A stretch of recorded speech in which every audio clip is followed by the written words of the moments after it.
السلام عليكم ورحمة الله وبركاته.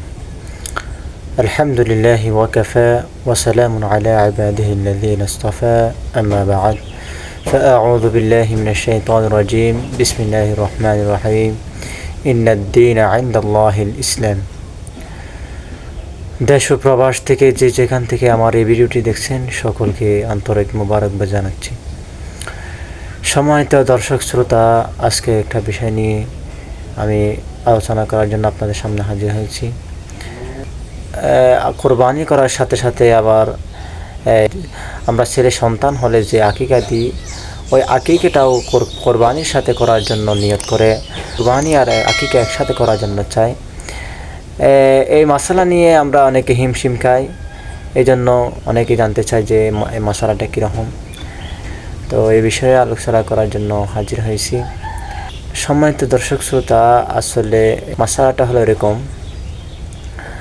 যে কোরবানির পশু যদি ছোটো হয়, এক ভাগ করার মতো হয়, তাহলে ওই পশুর সাথে আকিকা দেওয়া যাবে না, আকিকা যোগ করা যাবে না।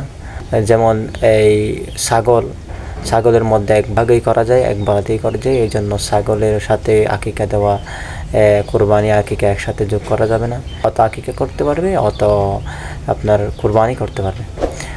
আর যদি ওই পশুটা একাধিক বরাত করার সুযোগ থাকে, তাহলে যেমন ধরেন এই গরু, মহিষ, এরকম উট এরকম যদি হয়, তাহলে আমরা সেখানে কিছু অংশ কোরবানি করতে পারবো আর কিছু অংশ আকিকার জন্য দিতে পারবো।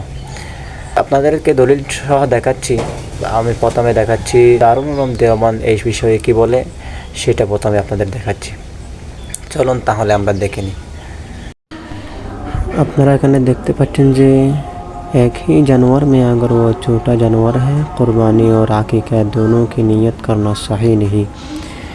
একটি জানোয়ারের মধ্যে যদি ওই জানোয়ার ছোট হয়, তাহলে কোরবানি এবং আকিকা দুইটা একসাথে नियत करा सही হবে না।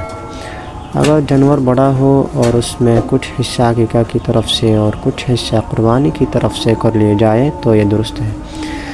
যদি জানোয়ারটা বড় হয়, তাহলে এটার মধ্যে কিছু অংশ আকিকার পক্ষ থেকে আর কিছু অংশ কুরবানির পক্ষ থেকে করা জায়েজ আছে।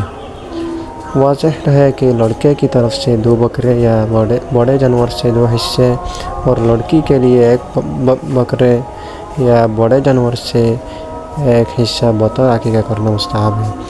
ছেলে সন্তানের জন্য একটি ছাগল বা এই 2 বরাত এবং মেয়ের জন্য একটি ছাগল বা 1 বরাত কোরবানি করা মুস্তাহাব। আশা করি আপনারা সকলেই সুন্দরভাবে জেনেছেন যে কোরবানির পশু, কোরবানি আর আকিকা কীভাবে কীরকম হলে একসাথে দিতে পারবে আর কীরকম হলে একসাথে দিতে পারবে না। আল্লাহ সবাইকে আমল করার তৌফিক দান করুন। আসসালামু আলাইকুম ওয়া রাহমাতুল্লাহি ওয়া বারাকাতুহু।